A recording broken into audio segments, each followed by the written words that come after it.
Hace 8 días comenzamos otro aspecto del reino de los cielos, comenzamos a hablar de las bienaventuranzas en el contexto del reino de los cielos. Hoy vamos a continuar con la segunda bienaventuranza que el Señor enseñó a sus discípulos. Toda persona que realmente quiere conocer al Señor necesita ser discipulada, hermano. Señores, eso fue lo que el Señor hizo con sus apóstoles. Él pasó 3 años y medio, día y noche, con ellos, enseñándoles, porque esa es el camino del creyente, hermano. El camino del creyente es un camino discipulado.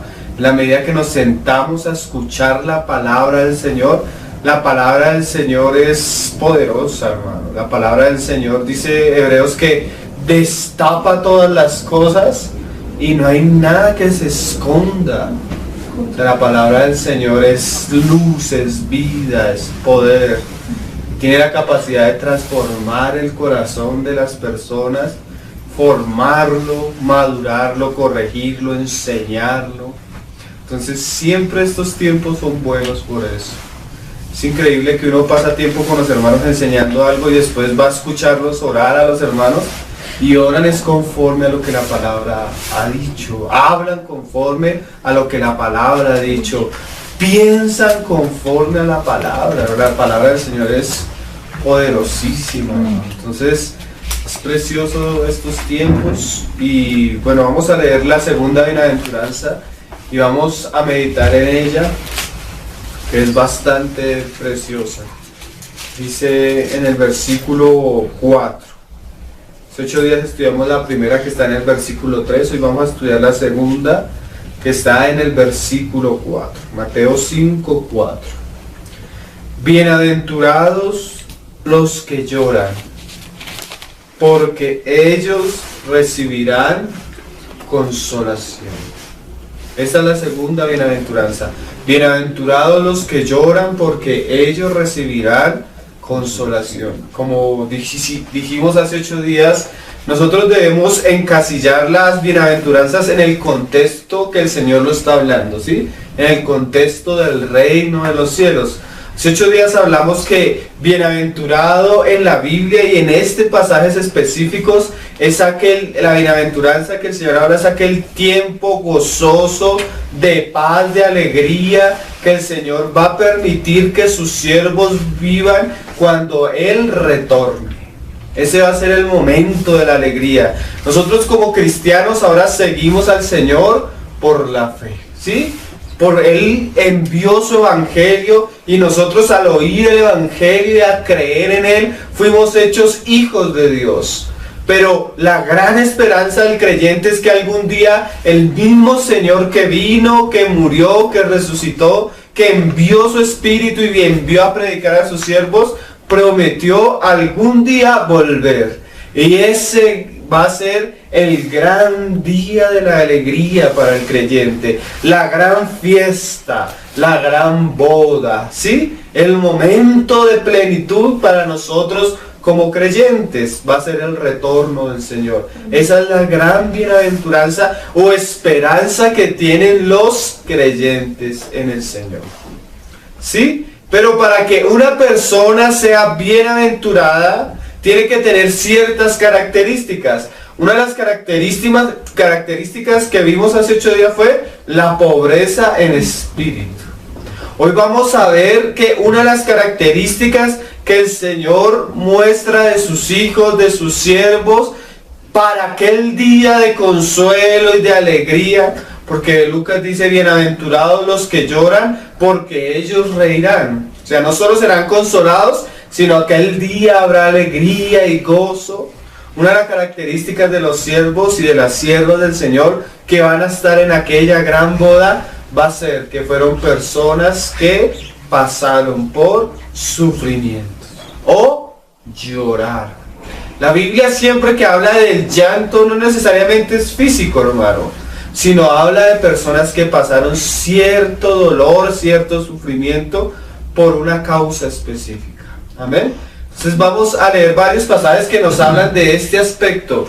Aquellos hombres que se van a sentar con Cristo fue aquellos hombres que acá en el tiempo de la prueba estuvieron dispuestos a sufrir por Él, los que lloraron por Él. Hay muchos tipos de llanto, hermano, pero mira lo que dice Pablo. Vamos a leerlo primero. Filipenses capítulo 1, versículo 9.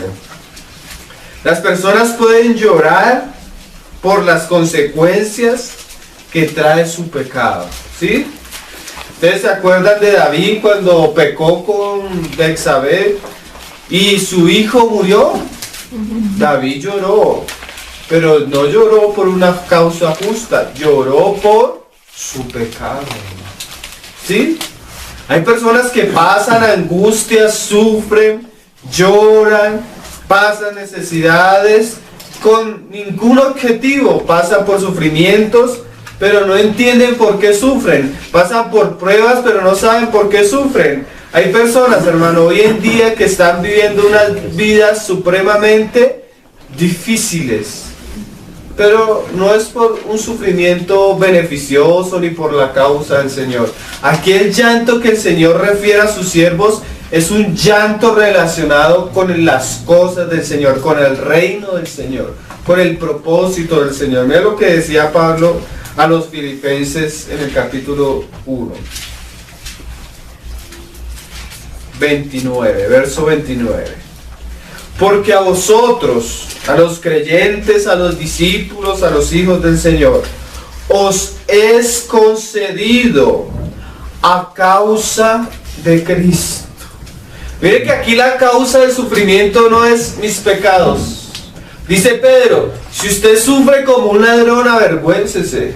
Si usted sufre porque hace esto y esto mal, eso no es ningún motivo de gozo, de alegría. Si usted sufre porque desobedece a Dios y se adelanta a la voluntad de Dios y hace las cosas a su manera, ese es un sufrimiento que no trae ningún beneficio, sino que es la vergüenza de una persona que no ha aprendido a obedecer a Dios y a someterse. Si usted sufre por necio, por terco, por desobediente, bueno, ¿de qué se puede gloriar, cierto? Pero aquí Pablo habla de un sufrimiento por la causa de Cristo, por el mismo Señor. Mira lo que le dice, porque a vosotros os es concedido a causa de Cristo, no solo que creáis en Él. Eso es lo primero. ¿Qué fue lo primero que Dios le pidió al hombre? Que creyera en su Hijo, que le entregara a su Hijo, que viera en su Hijo Jesucristo aquel regalo de salvación para toda criatura. Eso es algo que nos concedió Dios. No lo merecíamos, no lo obtuvimos, tal vez éramos injustos, tal vez éramos desobedientes, éramos rebeldes, estábamos ajenos a Dios, no conocíamos a Dios, pero Dios nos llamó por su palabra, nos concedió creer en Él. Pero eso es el comienzo. El camino del discípulo es estar dispuesto a entregar su vida por Cristo. Así como Cristo entregó su vida por amor a Él, ahora el creyente verdadero y genuino ha de demostrar su verdadero amor en su disposición a sufrir por Cristo. Mira lo que dice Pablo. Sino que también padezcáis por Él. Eso es algo que el Señor le permite a sus hijos, teniendo el mismo conflicto que habéis visto en mí. O sea que lo que Pablo le estaba diciendo a los hermanos no era ajeno a su experiencia, sino que ellos habían visto. Ustedes leen el libro de Hechos y Pablo fue un gran siervo de Dios, pero realmente fue alguien que estuvo dispuesto a pagar el precio por su Señor. Estuvo dispuesto a llorar por la causa del Señor. Estuvo dispuesto a sufrir por la causa del Señor. Estuvo dispuesto a padecer dolores para que Cristo y el Evangelio de Cristo prosperara. ¿Sí? Esa es la bienaventuranza, que algún día Dios va a consolar y va a alegrar el corazón de sus siervos. Pero ¿de cuáles siervos en su reino milenial? En aquellos que no les importó el sufrimiento ni el precio que tuvieron que pagar por amor al Señor. Entonces hoy vamos a hablar un poco de ese aspecto. ¿Qué es llorar por causa de Cristo? ¿Qué es padecer por causa de Cristo? Tal vez muchos no conocemos qué es eso. Tal vez muchos no entendemos qué es eso porque nuestra experiencia tal vez es cómoda. Tal vez estamos viviendo ciertas cosas que realmente cuando tú lees eso, tú dices eso no es parte de mí. Pero Pedro dice esto, hermano, y lo vamos a leer ahorita. Ármense de este pensamiento. Porque tú puedes estar cómodo, tranquilo, pero la palabra anuncia que en los últimos tiempos la iglesia va a pasar por las circunstancias que nunca ha pasado el pueblo de Dios. Y la iglesia, aunque en este momento esté cómoda y tranquila, debe armarse de ese pensamiento. Entonces tal vez usted pueda decir, yo estoy en mi casa cómodo, con mi familia, con mi trabajo, estoy bien. Pero hermano, el camino del verdadero discípulo siempre ha sido esto. Dice Pablo, palabra fiel y verdadera esta, que si sufrimos aquí con Él, reinaremos también con Él. Una palabra fiel y digna, dice Pablo. Pablo dice que el que quiera vivir piadosamente en Cristo Jesús, sufrirá persecución. ¿Sí? Hay tiempo para todo. Llegará el tiempo de la alegría. Pero dice Proverbios, también hay tiempo de llorar y también hay tiempo de reír. El tiempo de llorar es antes de que Cristo venga. El tiempo de reír es cuando Cristo venga. ¿Sí? Entonces vamos a ver varios pasajes. Estamos viendo hasta ahora el significado de llorar y llorar por la causa del Señor. Mire lo que le decía Pablo ahí en 2 Timoteo. Pablo le habla bastante esto a su compañero, a su joven compañero. 2 Timoteo 2:3. Tú pues sufre penalidades como buen soldado de Jesucristo. Esto es para los buenos soldados, esto es para los discípulos, esto es para los hijos del Señor que aman al Señor y están dispuestos a seguirles. Hermano, el sermón del monte no es para una persona incrédula. El sermón del monte es para los discípulos, para los amados, para los cercanos, para aquellos que han entregado su vida y quieren conocer a Cristo, están dispuestos a ser enseñados por Cristo y están dispuestos a servirle al Señor. Esto es para soldados, hombres y mujeres que han de avanzar la causa del Señor en esta generación, que han de padecer por amor al Señor, que han de padecer y entregar su vida por la causa del Señor. Vamos a ver varias características y el objetivo y el propósito del sufrimiento en la vida del creyente, en el servicio del creyente y en el propósito de Dios. Lo primero quiero que leamos ahí mismo en el capítulo 1 de 2 de Timoteo, las palabras que Pablo dice de Timoteo al recordarse de él, y en este punto saca a relucir Pablo las lágrimas de Timoteo. Mira lo que dice Pablo. 1:3. Doy gracias a Dios, al cual sirvo desde mis mayores con limpia conciencia, de que sin cesar me acuerdo de ti en mis oraciones, noche y día, deseando verte, al acordarme de tus lágrimas, para llenarme de gozo. Mira lo que dice Pablo de Timoteo. Oh, Timoteo, yo quiero verte, y cada vez que pienso en ti, Timoteo, y me acuerdo de tus lágrimas, me lleno de gozo. Qué misterio, ¿no? Pero mira lo que sigue diciendo Pablo.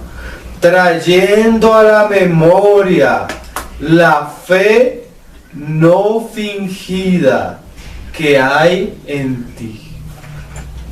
Miren esto, hermano. Ese conjunto de palabras de Pablo muestra una realidad supremamente preciosa en la vida del creyente. La única manera que nosotros nos vamos a dar cuenta si un cristiano es un cristiano genuino y verdadero, es cuando él pase a través de las pruebas y del sufrimiento y esté dispuesto a seguir y permanecer en el Señor a pesar de las circunstancias. Ahí podemos decir como Pablo: hermano, tu fe no es fingida, tu fe no es emocional, tu fe no es de apariencia, tú no tienes intenciones erradas, ni contrarias, ni hipócritas. Realmente tú has pasado por la prueba, hermano, y has seguido firmemente al Señor, aunque eso te haya costado lágrimas. Una fe no fingida. La única manera en que la fe se ve verdadera es cuando es probada. Es cuando hay sufrimiento, es cuando hay dolor, es cuando hay lágrimas, que nos damos cuenta: este hermano sí es mi hermano, este hombre sí va a pelear las batallas, este hombre sí va a estar firme en el momento de la angustia, este hombre va a ser un soldado, un general del ejército de Dios. Una fe no fingida, hermano. Una fe verdadera se demuestra solo en los momentos difíciles.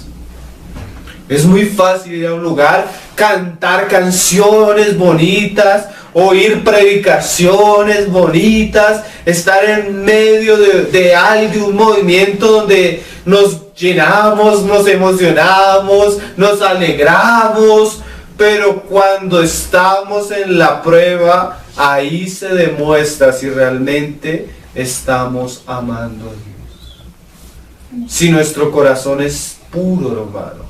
Miren, hay muchas personas en medio del pueblo de Dios con corazones impuros.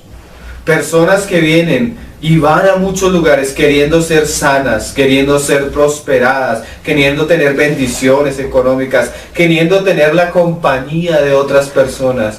Pero cuando Dios prueba al hombre y el hombre solo halla una cosa en la cual él es lleno y satisfecho, que es Dios mismo, su Hijo Jesucristo, y está dispuesto a sufrir la vergüenza, la humillación, el desprecio de los hermanos, la humillación de los de afuera, que se burlen porque es cristiano, que se burlen porque es santo. En ese momento, cuando él está expuesto y está pagando por su fe, por su creencia en el Señor, ahí nos damos cuenta si él es verdadero o no es verdadero.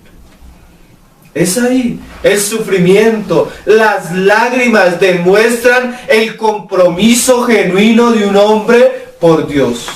Si usted no está dispuesto a sufrir por la causa de Dios, usted realmente no ama a Dios, ni ha conocido lo que Cristo hizo en la cruz por usted. Porque si Cristo murió por usted, ¿usted cómo va a rehusar pagar el precio por aquel que lo entregó todo por usted? El sufrimiento es el verdadero sello de los discípulos de Dios, del Señor Jesús. Los demás son, hermanos, puros cristianos de farándula, cristianos de emoción, cristianos de multitud, pero no hay nada genuino en su corazón. Otro pasaje, hermano, Primera de Pedro. Primera de Pedro, capítulo 1, versículo 3 en adelante.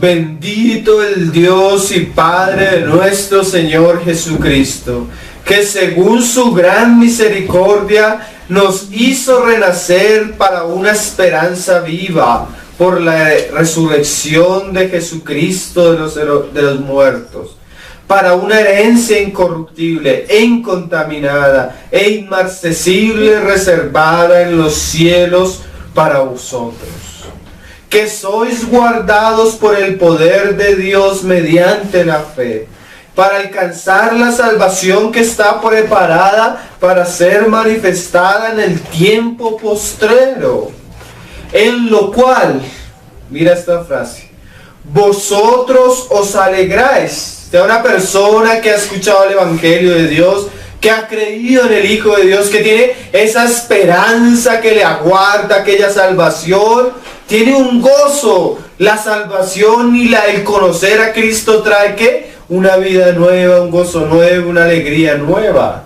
Eso es la evidencia de un creyente, hermano. Su gozo, su paz, su amor, su espíritu, el Espíritu de Dios llenando nuestro interior.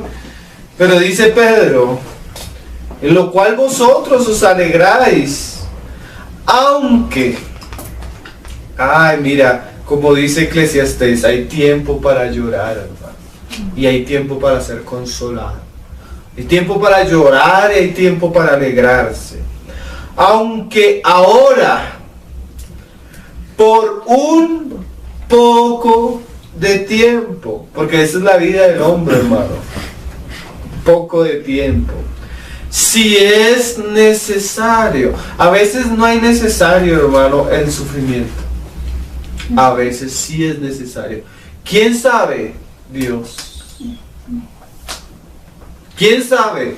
Dios. ¿Quién arregla nuestras situaciones soberanamente? Dios. ¿Quién controla los cielos, la tierra y todo lo que en ellos hay, hermano? Dios. ¿Quién está sobre todas las cosas? Dios. ¿Quién gobierna? El Señor. Entonces Él sabe cuando el creyente necesita pasar por ciertos sufrimientos. Uno a veces se comienza, ay Señor, ¿y si salgo y me pasa esto? Ay Señor, ¿y si cojo esto y me pasa esto? Ay Señor, usted no se preocupe por el día de mañana. Cada día tiene su afán. El Señor sabe, Él sabe soberanamente cuándo necesita trabajar con usted en ciertas áreas de su vida. Cuando su obra en usted necesita pasar por el fuego, por el horno. Él lo sabe. Y cuando Él lo prepara, nadie se va a escapar, hermano. Así usted ore, así usted clame. Si el Señor lo tiene determinado para pasar por esas circunstancias, lo único que usted puede hacer es rogar para que la fuerza de Él lo acompañe. Su bondad, su amor, su paz le guíe en medio de las pruebas y le dé capacidad por el Espíritu de vencer lo que Él le ha preparado. ¿Sí? Sostenerse en Él, aferrarse a Él, arraigarse a Él, para que usted en medio de la batalla pueda estar firme en la roca. Pero si el Señor le ha preparado la prueba, hermano, es algo que usted tiene que pasar. Es algo que usted tiene que vivir. Es algo que hace parte del camino de los discípulos. Es algo que hace parte de la preparación de aquellos que se van a sentar a reinar con Cristo. Es algo que debe suceder para que usted pueda vivir la bienaventuranza de la consolación y de la alegría futura que está reservada en los cielos para los que le aman. Y dice, aunque ahora por un poco de tiempo, si es necesario, tengáis que ser afligidos en diversas pruebas. O sea, el Señor coge y pasa por una cosa, pasa por la otra, pasa por la otra. Pero ¿cuál es el objetivo? Y lo que estábamos diciendo, ¿cuál es el objetivo del sufrimiento del Señor en la vida del creyente? En la vida que el Señor le ha preparado para él. Mira lo que dice: para que sometida a prueba vuestra fe. Si es que Pablo hablaba a Timoteo, vuestra fe no fingida, ¿sí? Mucho más preciosa que el oro, el cual aunque perecedero se prueba con fuego, sea hallada en alabanza, gloria y honra cuando sea manifestado Jesucristo. O sea, hermanos, van a ser probados. ¿Para qué? Para que cuando Cristo venga, el Señor pueda decir: mire, este hombre, hijo mío, pasó por esta prueba y esta otra prueba y esta otra prueba y fue vencedor, por lo cual es digno de entrar al gozo de su Señor, por lo cual es digno de sentarse acá al lado mío. ¿Saben qué, hermanos? Va a decir el Señor, yo no me avergüenzo de llamar a este hombre hijo mío. Yo no me avergüenzo de que Él se siente al lado mío, porque Él estuvo dispuesto a pagar el precio por mí. Es digno de sentarse conmigo. Para Él fue preparado este lugar.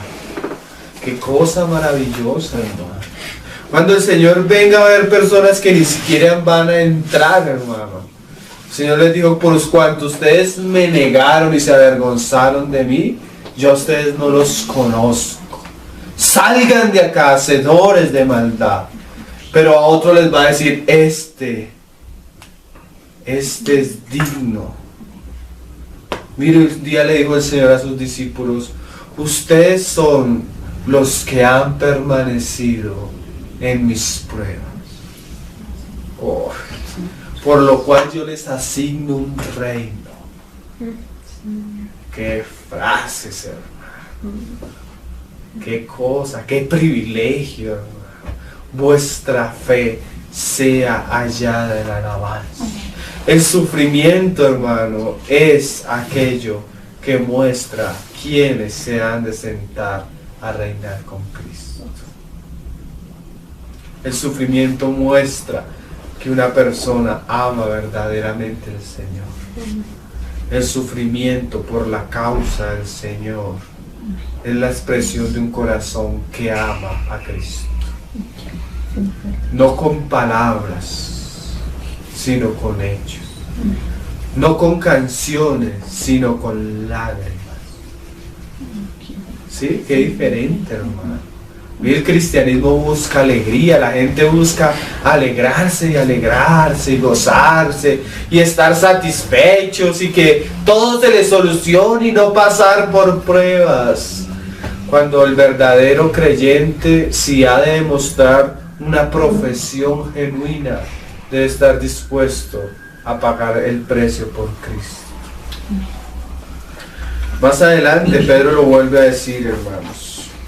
Pero acá caemos ese pasaje y después lo leemos. En el 8 dice, a quien amáis sin haberle visto.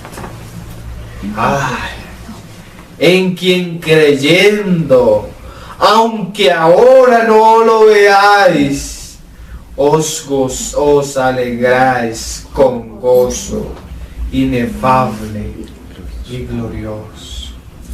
Mira lo que dice en el capítulo 4, así, hermanos.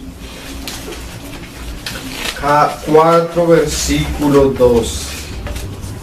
Dice, amados, no os sorprendáis del fuego de prueba que os ha sobrevenido.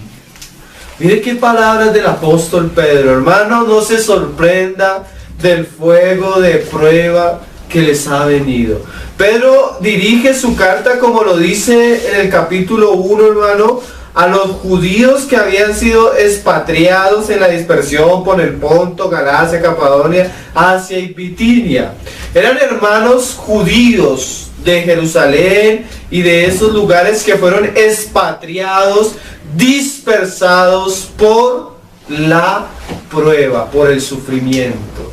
Y es curioso, hermanos, que de alguna manera la carga, de una de las cargas más grandes que estamos recibiendo por la palabra y siempre que vamos al Señor, es como si el Señor dijera, prepáranos por la palabra, porque no sabemos qué tiempo se nos viene. Y Padre le decía, hermano, que no nos sorprenda la prueba, que no nos sorprenda la angustia como si algunas cosas extrañas sobreviniese. Y cuando uno va al libro de Hechos, hermano, uno va a entender las palabras de Pedro a esos judíos.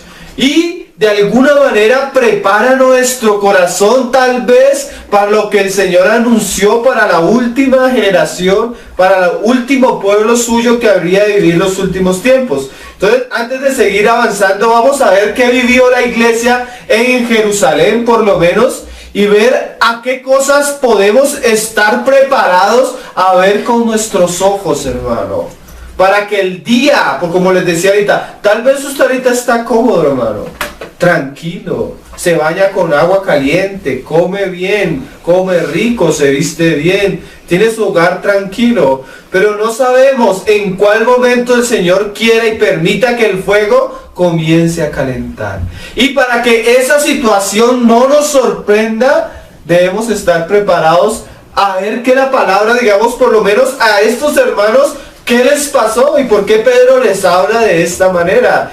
La primera epístola de Pedro es tremenda en este aspecto, hermano. El hermano Armando Alducín tiene un estudio tremendo de esta epístola. Entonces vamos a ver algunos pasajes de Hechos para ver por qué Pedro le decía a estos hermanos esto y que el Señor nos prepare para que la prueba no nos sorprenda.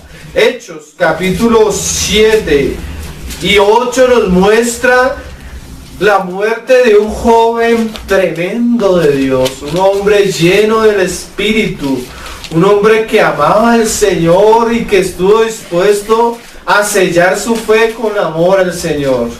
Hoy tú encuentras jóvenes cristianos, hermano, y lo digo porque ya hemos visto varios casos. Llega el muchacho a la denominación, a un lugar, el muchacho tiene un talento para cantar o lo ponen a servir. Llega un momento que por esas circunstancias pasan problemas y le dicen al muchacho, bueno, usted no puede seguir cantando, siéntese, venga, reúnase, pero no puede servir más. Muchos no vuelven.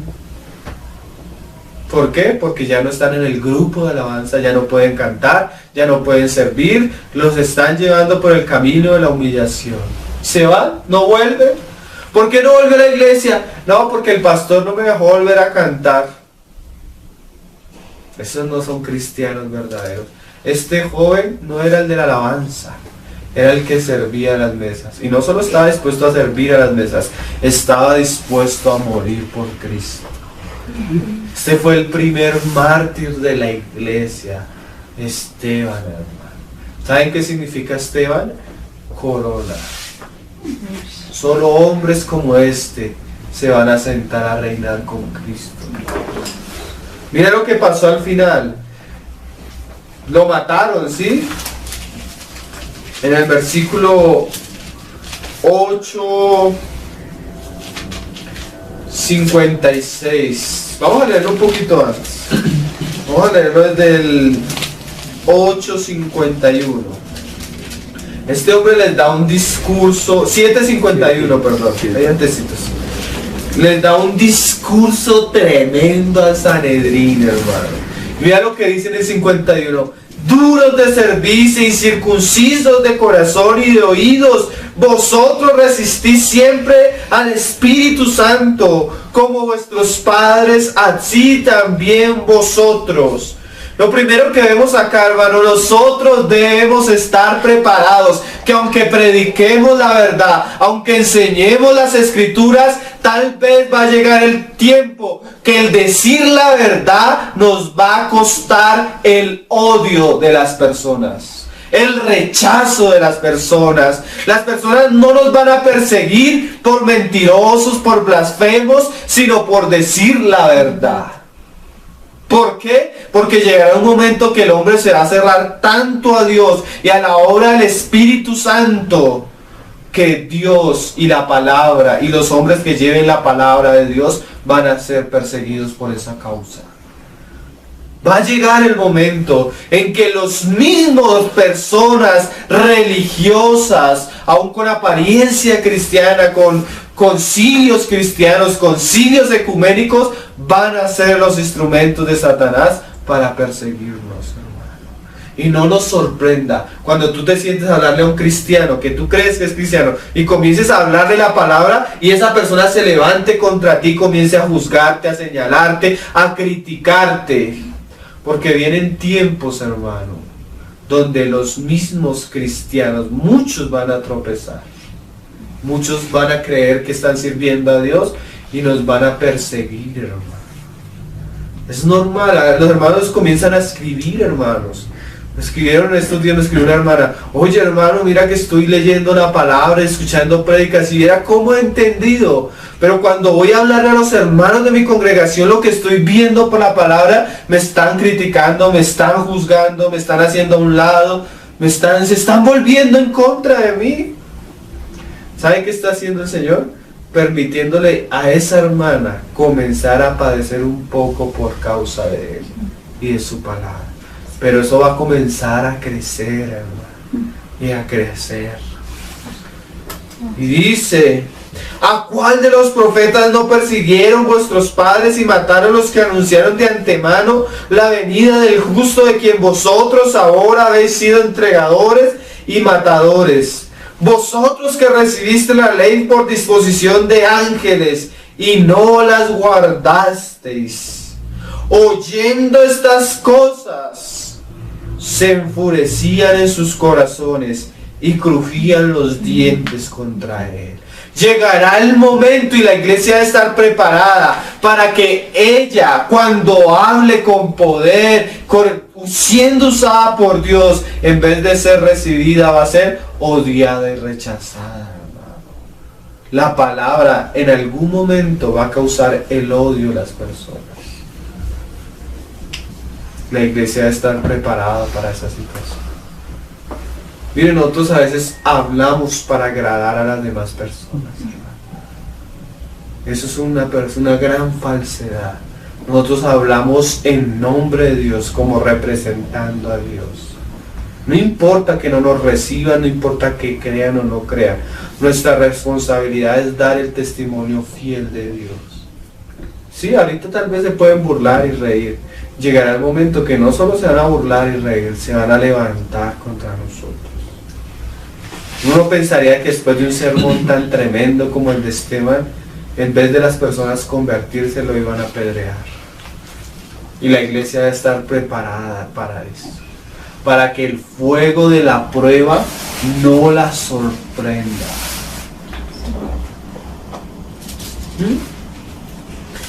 Dice: oyendo estas cosas se enfurecían en sus corazones y crujían los dientes contra Él.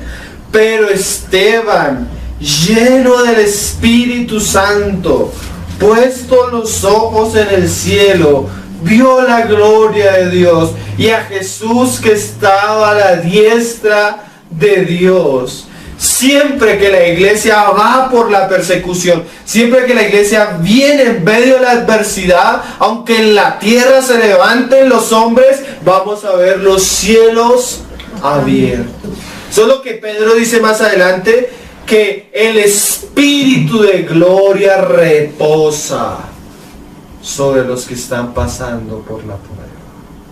Uno no ve los cielos abiertos, hermano, cuando está cómodo aquí en la tierra. Los cielos abiertos se ven cuando el infierno se levanta en contra nuestra. ¡Qué cosas! Y la iglesia debe estar preparada para eso, para que no lo sorprenda.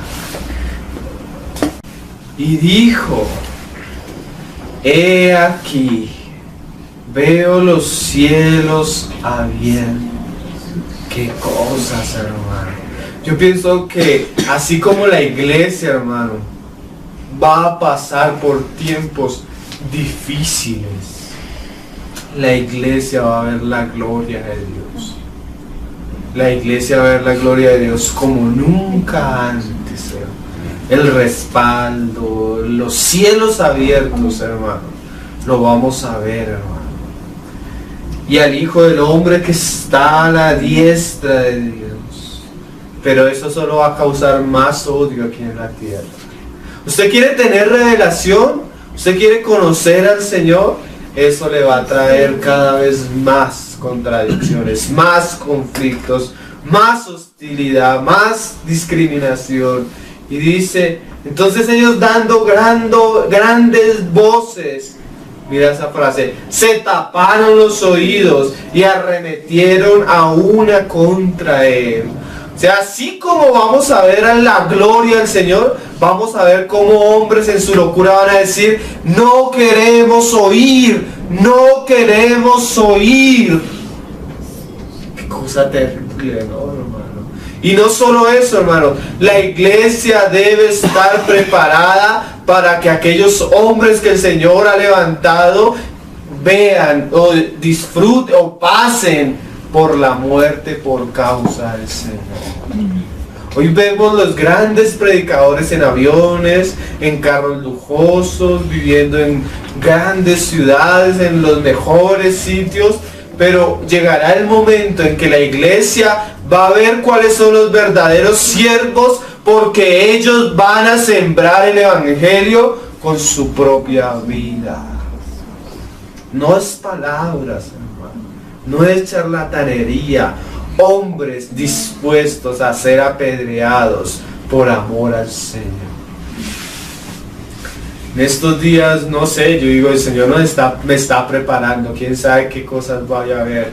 He visto videos, hermano, de las persecuciones en los países musulmanes. He visto cristianos morir siendo quemados. He visto cristianos morir siendo decapitados. He visto cristianos morir siendo apedreados, ahorcados. Los he visto, hermano, así, videos, los he visto, hermano.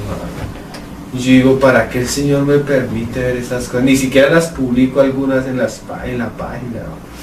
¿Para qué el Señor me está preparando para eso? Dice Pedro, amados, no os sorprenda el fuego de prueba que os ha sobrevenido. A la iglesia en Jerusalén ya le había sobrevenido, a nosotros no. Pero si llegara a suceder, dice Pedro, no se sorprenda. Mire, hermano, si usted alguna vez va a ver a su papá, a su pastor, a su predicador muriendo por Cristo, a su hijo, a su hermano muriendo por Cristo, no le sorprenda. Ese es el camino de los siervos de Dios. Porque a veces uno dice, ve uno, no, mataron al pastor de una congregación en México. ¿Qué va a pasar con los hermanos? Muchos se van a escandalizar. No debería ser así, hermano. Los hermanos deberían saber que ese es el camino del Señor para sus siervos. La iglesia debe estar preparada para ver a sus Esteban morir por amor al Señor. Llorar. Y va a haber lágrimas. Aquí las vamos a ver, hermano. Pero es parte de la bienaventuranza. Bienaventurados los que lloran, porque ellos recibirán consolación. No es, ay, hermano, si usted viera, perdí una casa y cuánto he llorado por ese negocio mal que hice. La Biblia no está hablando de eso, hermano. Ay, hermano, si usted viera, he llorado tanto por esto. Es un lloro por la causa. ¿Sí? ¿Sí estamos entendiendo la bienaventuranza? Mira lo que dice. Y echando fuera de la ciudad, le apedrearon. Y los testigos pusieron sus ropas a los pies de un joven que se llamaba Saulo. Y apedreaban a Esteban mientras él invocaba y decía, Señor Jesús, recibe mi espíritu. Y puesto de rodillas, clamó a gran voz, Señor, no les tomes en cuenta este pecado. Y habiendo dicho esto, durmió. Y mira, dice, y Saulo consentía en su muerte. En aquel día hubo gran persecución contra la iglesia que estaban en Jerusalén. Y todos fueron esparcidos. Por eso Pablo comienza su carta. A los expatriados, a los dispersos en el Ponto, en Galacia, en Ponto, ¿sí? Eran estos. Hermanos que estaban, hermano, imagínate, la iglesia de Jerusalén era algo precioso. 8,000 hermanos juntos, orando todos los días, escuchando la palabra, comiendo, partiendo el pan, compartiendo todas las cosas. Era, hermano, era tal vez la expresión del reino de los cielos de una manera visible aquí en la tierra. Y Pedro les dice, hermano, no se sorprenda cuando el Señor cambie la comodidad de la iglesia. Tenemos tiempo para escuchar la palabra, tenemos tiempo para alabar al Señor. En algún momento el Señor en su voluntad nos puede cambiar la comodidad de la iglesia. Uno no debe buscar la persecución. Pero el Señor sabe que si es bueno para su iglesia y para sus hijos, Él va a probar la fe de aquellos que le siguen. ¿Sí? A veces los hermanos dicen, somos como ovejas engordadas. El Señor tiene tiempo para alimentarnos, pero también va a tener tiempo para probarnos, para probar lo que hemos recibido y oído.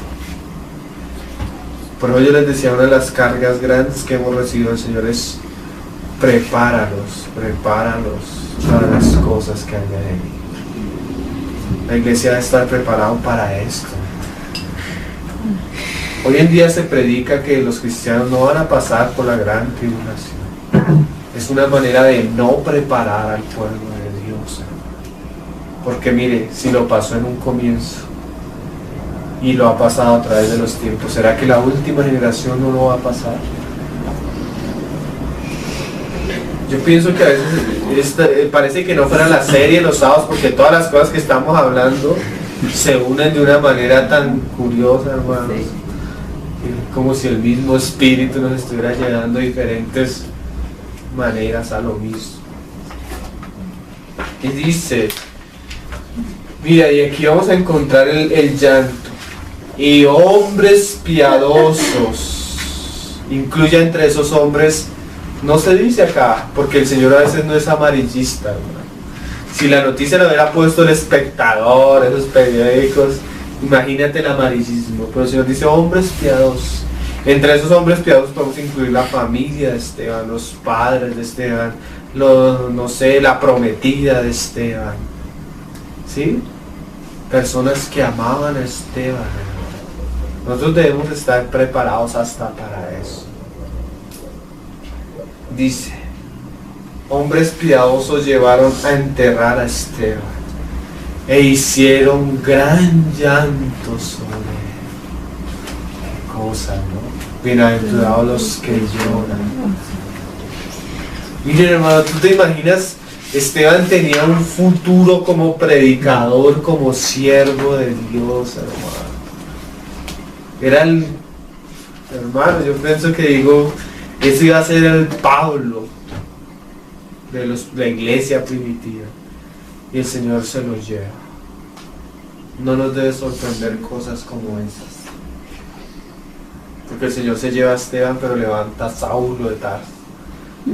Al que estuvo ahí viendo la muerte de Esteban, al que consintió en su muerte, al que fue el instrumento para perseguir la iglesia, hermano. Qué cosas, el Señor hace unos arreglos tremendos. Y el Señor dice, Pablo después de convertirse, que él se dio cuenta que el Señor lo había apartado desde el vientre de su madre. Dios lo había escogido, nadie lo había visto. Y el Señor le había dicho a Pablo, te escogí desde que estabas en el vientre de tu madre y te di por profeta a las naciones. Hay personas que no saben por qué han vivido tantas cosas y el Señor desde que nacieron las había escogido. Les apartó su vida, las guardó de accidentes, las guardó de males, de peligros, hasta que se encuentran con Cristo. Pablo vagó y persiguió a los cristianos hasta que se encontró con Cristo. Ahí entendió para qué el Señor lo había creado. ¿Sí? Y mira lo que pasó, hermanos. Y a Saulo asolaba la iglesia. La iglesia está dispuesta a que, miren, hermanos, y entrando casa por casa, arrastraba a hombres y a mujeres y los entregaba en la cárcel. La iglesia debe estar dispuesta y preparada a esto, a ir a la cárcel por Cristo. Hombres y mujeres dispuestos a ir a pagar el precio por Cristo. Qué cosa, hermano. Más adelante otro pasaje, hermanos. Hechos 12. En aquel mismo tiempo, el rey Herodes Y nosotros sabemos, ese fue el tiempo de los apóstoles, Hechos 12. Fue el tiempo de Herodes. Nosotros tal vez vamos a vivir el tiempo del inicuo, del anticristo, hermano. Herodes va a ser un títere en comparación con el anticristo.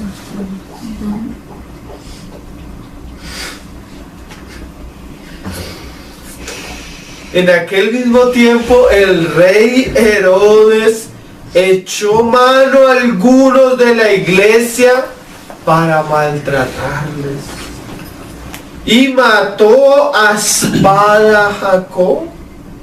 Miren, hermano, la iglesia está preparada ¿para qué? Para que algunos mueran. Claro que vamos a llorar, pues es lógico. Hasta los piadosos lloraron a Esteban. Tú puedes llorar por tu papá, tú puedes llorar por tu hijo porque están pagando el precio por Cristo. Dios no te va a quitar eso. Pero si tú tienes la esperanza en los cielos, tú sabes que Esteban es corona, recompensa, galardón. Tú sabes que aunque vas a llorar por eso, ¿sabes qué? El Señor algún día va a ¿qué? A consolar, a alegrar. ¿Sí?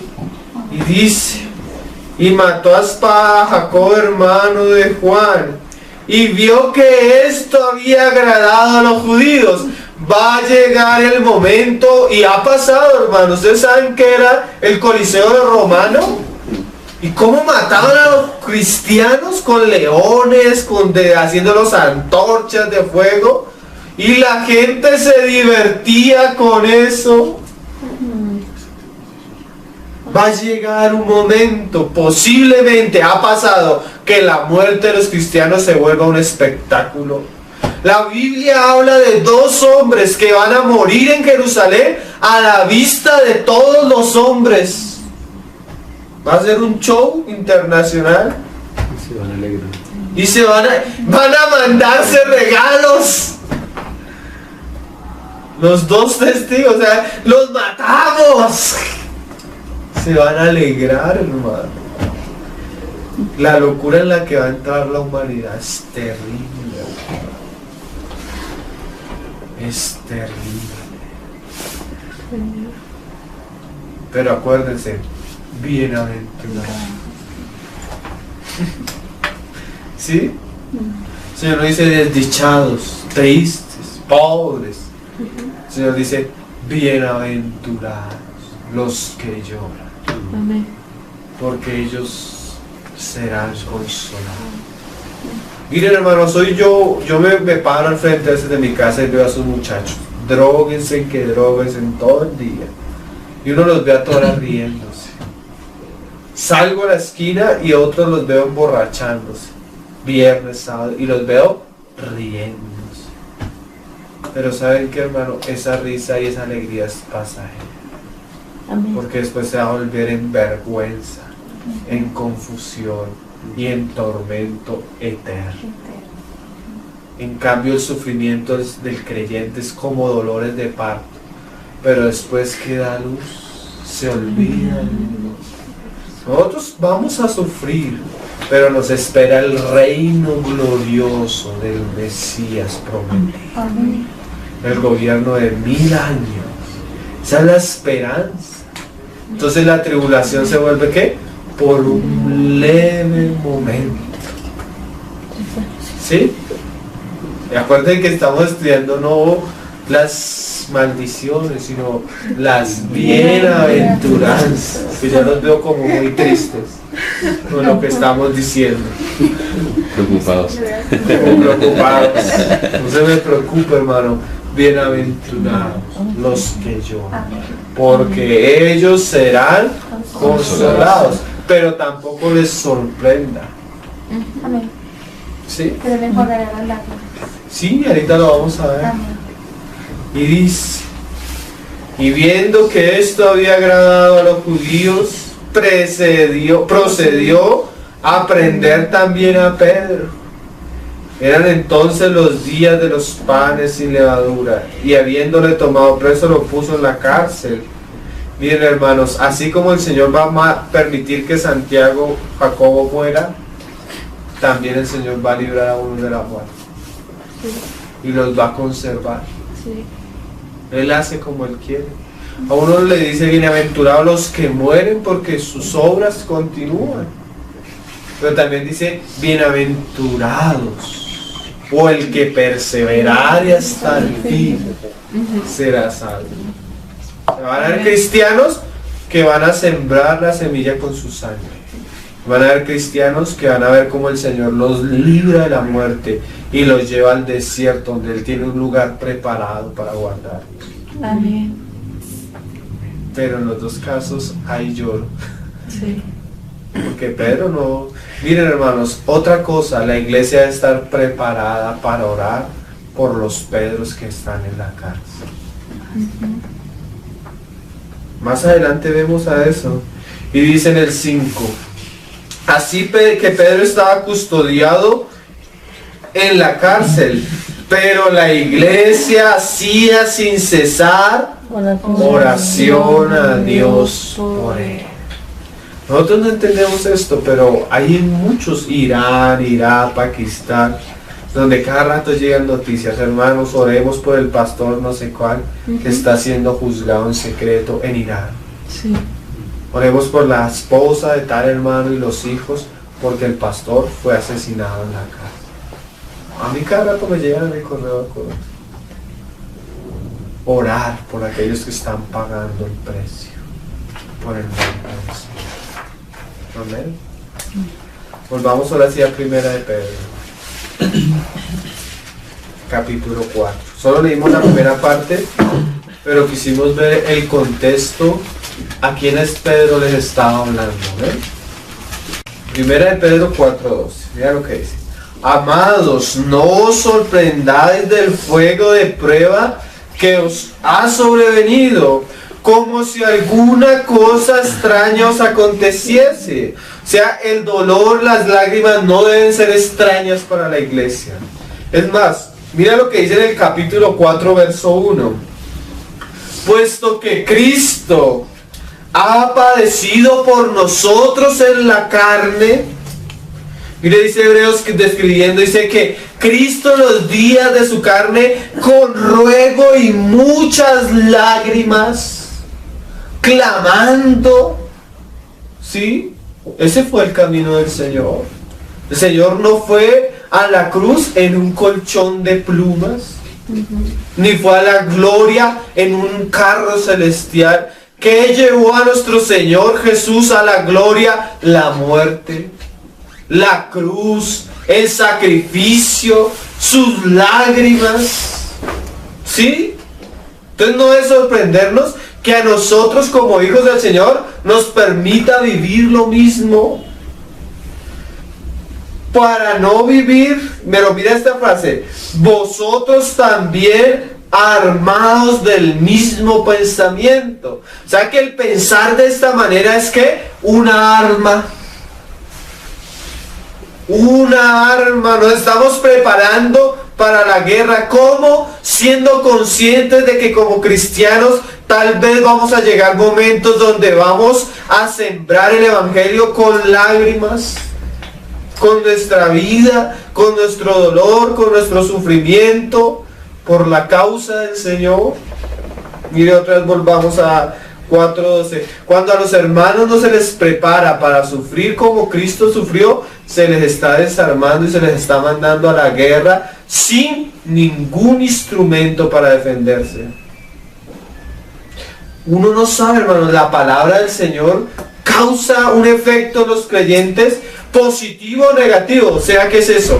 Si tú enseñas a un creyente la palabra, esa palabra lo va a formar y lo va a preparar para un trabajo. Si tú no le enseñas correctamente la palabra, pero enseñas la palabra, esa palabra de todos modos va a formar algo en la persona que la escucha. Estos días me escribió una persona y me dijo, hermano, en su página hay muchos libros preciosos, pero a mí me han enseñado que leer algo que yo no compre en una librería cristiana, eso es piratería. Entonces, aunque hay muchos libros preciosos, me he sentido impedido para leerlos. O sea, esa enseñanza tiene la capacidad de limitar a una persona a tal punto que ya no está dispuesta a leer un libro. ¿Qué quiero decir con eso, hermano? Cuando usted le enseña a una persona que la vida cristiana es solo prosperidad, solo bendiciones, solo sanidades, solo milagros, cuando esa persona no ve que la vida cristiana que está viviendo o lo que está pasando es eso, se escandaliza, tropieza, se aparta, se amarga, se vuelven ateos, se vuelven blasfemos, se vuelven de todos. ¿Por qué? Porque nunca se les preparó para ir a la guerra. Imagínate, vas para la guerra, te va a dar un corta uñas para que pelees. Y en la guerra no te va a servir un corta uñas. Necesitas un arma de verdad, afilada. Eso es la palabra de Dios. La iglesia debe ser preparada, hermano. ¿Para qué? Para que más adelante le podamos decir a los hermanos, hermano, no se escandalicen ni se sorprenda. El Señor decía acá esto, el Señor decía acá esto, el Señor. Yo me acuerdo de testimonios, hermano. Hay una película preciosa en la página que se llama, que es la historia de Corrie ten Boom, unos cristianos en Holanda que estuvieron en la Segunda Guerra Mundial, hermano. Llegaron a la cárcel por esconder judíos. Y esta hermana, iban dos cristianas, y una se escandalizaba y lloraba y la otra le decía, no, no te escandalices, lee la palabra, perdona, soporta, sufre, aguanta. La palabra ya lo había dicho. Estaba preparada. ¿Cómo? ¿Tú cómo te vas a preparar para eso? Por la palabra. Teniendo entendimiento en las Escrituras. No sorprendiéndote, hermanos. No os sorprendáis, mira, dice, armados del mismo pensamiento, pues quien ha padecido en la carne terminó con el pecado. Y ahora sí volvamos al 12. Amados, no os sorprendáis del fuego de prueba que os ha sobrevenido como si alguna cosa extraña os aconteciese, sino gozaos por cuanto sois participantes de los padecimientos de Cristo. O sea, esto es por Cristo, hermano. Para que también, o sea, si tú lloras con Él, sufres con Él, mira lo que dice, en la revelación de su gloria. Ahí viene ¿qué? La alegría. Os gocéis con gran alegría. Si sois vituperados por el nombre de Cristo, sois ¿qué? Bienaventurados. Sí, ahí aparece la palabra. Era la misma enseñanza del Señor, era la misma enseñanza de los apóstoles, porque ahí vemos lo de Esteban y los cielos abiertos. El glorioso Espíritu de Dios reposa sobre vosotros. Ciertamente de parte de ellos Él es blasfemado, pero por vosotros es glorificado. Entonces, unas lágrimas, un sufrimiento, un dolor por la causa del Señor, por el Evangelio del Señor. Miren, hermanos, cuando tú miras un cristianismo alrededor, un pueblo de Dios que está apostatando, que está apartándose, que está blasfemando y manchando el nombre del Señor, tú puedes decir como decía el salmista, y con ese salmo vamos a terminar. Yo pienso que en este tiempo que estamos viviendo no es un tiempo para alegrarnos, hermano. La condición actual de la iglesia y el estado del cristianismo no es para alegrarnos, hermano. Mira lo que decía el salmista, hermano. Salmo 137. Cuando tú ves, hermano, que la iglesia de Dios está en la condición que está, hermanos, es difícil alegrarse. Este tiempo no es de alegría, hermano. A mí una hermana me escribió un correo, hermano, contándome su experiencia en un lugar. Y me alegró que me escribiera, pero cuando vi todo lo que ella está viviendo y todo lo que le están enseñando, uy, hermano, sentí una tristeza tan terrible, hermano. Como tantos hijos del Señor están siendo engañados. ¿Cómo nos podemos alegrar con un cristianismo así como el que está viviendo el pueblo de Dios? con tanto engaño y con el nombre del Señor. Mira lo que decían los judíos cuando estaban en cautiverio, hermano. Junto a los ríos de Babilonia. Hoy los pastores van a Babilonia, hermanos. Hoy los pastores están en eventos ecuménicos. Hoy los cantantes están en Babilonia cantando en templos católicos con curas. Hoy los cristianos se están gozando en Babilonia. Hoy los instrumentos de la casa de Dios están sirviendo para las fiestas del rey de Babilonia. Hoy los cristianos son contentos cuando van a un reality a llevar el talento que es de Dios para la diversión del mundo. Pero los judíos no se alegraban en Babilonia, hermano. Los cristianos hoy sí están alegres en Babilonia. Pero mira lo que decía el salmista. Allí nos sentábamos y hacíamos acuerdos ecuménicos. Mira lo que hacían los judíos. Y aún llorábamos, acordándonos de Sión. ¿Saben qué es Sión, hermano? Sión es el reino de Dios en la tierra. Ese es el monte de Sión, que ahora es la iglesia, hermano. Realmente la persona que ama al Señor y que ama la voluntad del Señor en la palabra, solo puede encontrar una cosa cuando ve la condición actual de la iglesia: lágrimas, tristeza, dolor, quebranto, hermanos. ¿Por qué? Porque cuando tú miras la palabra y ves lo que ha llegado a ser la iglesia contemporánea, que no es la esposa de Cristo, sino un monstruo, hermano, que no se conforma a las escrituras, los hombres que aman a Dios solo van a hallar consuelo en una cosa: derramar sus lágrimas delante del Señor. Mira lo que dicen: sobre los sauces y en medio de ellas colgamos nuestras arpas. O sea, ellos no cantaban, no había alegría. Hoy tú vas a los eventos, hermano, y tú ves cristianos, ¿no? Tanta gente saltando, cantando, gozándose aún en la carne, porque en el alma, en eso. Pero si viera la condición de la iglesia, la palabra que está dando en esas iglesias, las familias de muchos que están siendo destruidas por la falta de conocimiento, el mundo, su condición, no habría tanto canto, hermano. Cuando el pueblo de Dios ha estado delante de Dios, hermano, siempre ha habido llanto, arrepentimiento, confesión de pecado. Eso es lo que caracteriza a personas que se acercan al Señor. Y los que nos habían llevado cautivos nos pedían que cantásemos. Ya aparece Marcos Witt en todos los lugares.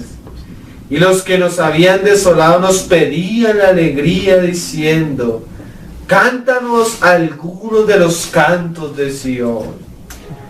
¿Cómo cantaremos cántico de Jehová en tierras extrañas? Como hablábamos el domingo, que hablábamos de la preparación de la iglesia. ¿Cómo la iglesia se va a gozar y alegrar si es que ya todavía no está de bodas, hermano? El día de la alegría es cuando ella se encuentre con su amado. Ese día va a ser el día de gozo. Mientras tanto, suspiramos y anhelamos por el Señor. Y dice: si me olvidare de ti, oh Jerusalén, pierda mi diestra su destreza, mi lengua se pegue a mi paladar, si de ti no me acordare, si no enalteciera Jerusalén como preferente asunto de mi alegría. O sea, hermanos, hasta que el Señor no levante su iglesia gloriosa y santa, ¿cómo nos podemos alegrar? Este es un tiempo de llorar, de clamar, de orar al Señor para que Él haga algo verdadero y genuino en medio de su pueblo. Algún día va a venir la bienaventuranza, la consolación, la alegría. Pero debemos armarnos de esto, hermano. Disponernos a llorar, a sembrar la semilla con lágrimas. Nosotros quisiéramos que el Señor hiciera la obra fácil. Pero hermano, mira lo que dice otro salmo. Ahí atrásito. Salmo 126. Y Pablo usa unas palabras hablando de ciertas cosas con eso. Ya vamos a terminar. Salmo 126, versículos 5 y 6. Los que sembraron con lágrimas. Salmo 126, versículos 5 y 6. Los que sembraron con lágrimas, con regocijo segarán. A veces nosotros queremos que nuestra obra sea fácil, ¿sí? Pero la obra fácil siempre es superficial. La obra verdadera siempre va acompañada ¿de qué? De lágrimas, hermano. Irá andando y llorando el que lleva la preciosa semilla. Qué frase, ¿no? Dice Pablo cuando le dijo a los hermanos, cuando se despidió en Mileto, le decía: hermanos, yo he servido entre vosotros con muchas lágrimas y oraciones. Qué frase. Yo pienso que esos pasajes nosotros no los conocemos. No los conocemos. No sabemos qué sembrar llorando, con dolor, con sufrimiento. Más, ahí está la bienaventuranza, volverá a venir con regocijo trayendo sus gavillas. Precioso, ¿no? Vamos a leer dos pasajes de la consolación, solo leerlos, que es la cumplimiento de la bienaventuranza. Apocalipsis 21, hermanos. 21:3 leemos, dice: y oí una gran voz del cielo que decía: he aquí el tabernáculo de Dios con los hombres, y Él morará con ellos, y ellos serán su pueblo, y Dios mismo estará con ellos como su Dios. Enjuagará Dios toda lágrima de los ojos de ellos. Ahí están todos, los que hicieron lamento por Esteban, los que lloraron a Jacob, los que pasaron por el dolor, por el sufrimiento. Ahí el Señor estará enjuagando, hermano, quitando la afrenta del rostro de sus hijos. Y ya no habrá muerte. Sí, porque muchos murieron triste y terriblemente, pero ya ahí no habrá muerte. Ni habrá más llanto, ni clamor, ni dolor. Mira esta frase, hermano. Porque las primeras cosas pasaron. ¿Saben cuáles son las primeras cosas? El tiempo de llorar pasó. Llegó el tiempo de la consolación, de la alegría. El tiempo de la bienaventuranza, del reino glorioso del Señor. Y Isaías 53, hermano. Esos pasajes es bueno leerlos para que usted los tenga presentes. Perdón, Isaías 51:3 o 53. Dice: ciertamente, esta palabra es como cuando el Señor decía: de cierto, de ciertos días, ciertamente consolará Jehová a Sión. ¿Qué es Sión, hermana? Cuente, el monte de Sión, la nueva Jerusalén, el reino del Señor, el reino de los cielos. Consolará todas sus soledades. O sea, aquellos momentos de soledad, de angustia, de prueba, el Señor, ¿qué? Los va a consolar. Y cambiará su desierto en paraíso, y la soledad en huerto de Jehová. Se hallará en ella alegría y gozo, alabanzas y voces de canto. Este será el momento de la alegría, del gozo y de la consolación, cuando nuestro Señor Jesucristo venga y Él mismo sea nuestra paz, nuestro gozo, nuestra consolación. Esa es la esperanza verdadera y genuina de los hijos de Dios. Entonces hoy vimos, hermano, bienaventurados los que lloran, porque ellos recibirán consolación. Amén. Vamos a orar para terminar. Señor, te damos gracias por tu palabra. Ay, Señor, nosotros no sabemos porque tú nos permites hablar de estas cosas. Leer estas cosas, meditarlas. Pero tú dices que el pueblo que conoce a su Dios se esforzará. Amén. Ayúdanos a esforzarnos, Señor. Ayúdanos a ser valientes. Señor. Ayúdanos a estar dispuestos a beber aquella copa que tú has preparado para Amén. nosotros. Señor. Que en el momento de la angustia podamos decir como dijo nuestro Señor Jesucristo, que no se haga nuestra voluntad sino la tuya. Que podamos decir que cómo no hemos de beber la copa que tú has preparado para nosotros. Solo te rogamos de todo corazón que nos ayudes a ser fieles hasta la muerte. Como tu siervo Esteban, como Jacobo, como muchos hombres tuyos que han estado dispuestos a morir por ti, Señor. Ayúdanos, prepáranos. Prepara tu iglesia para la copa que tú has preparado para ellos. Danos la gracia y el de nuevo para hablarnos, Señor. Que esto pueda ser entendido, Señor. Porque tú conoces las tinieblas que hoy ciegan la mente de tu pueblo, Señor. Haz que la luz de tu evangelio alumbre, Señor. Y por la palabra los hombres puedan ser conscientes y preparados para las cosas que han de venir, cosas que tú anuncias por la palabra, Señor, y que se han de cumplir porque tú lo has establecido. Te rogamos que nos des entendimiento, Padre. En el nombre de tu Hijo Jesús, Padre. Amén, Señor.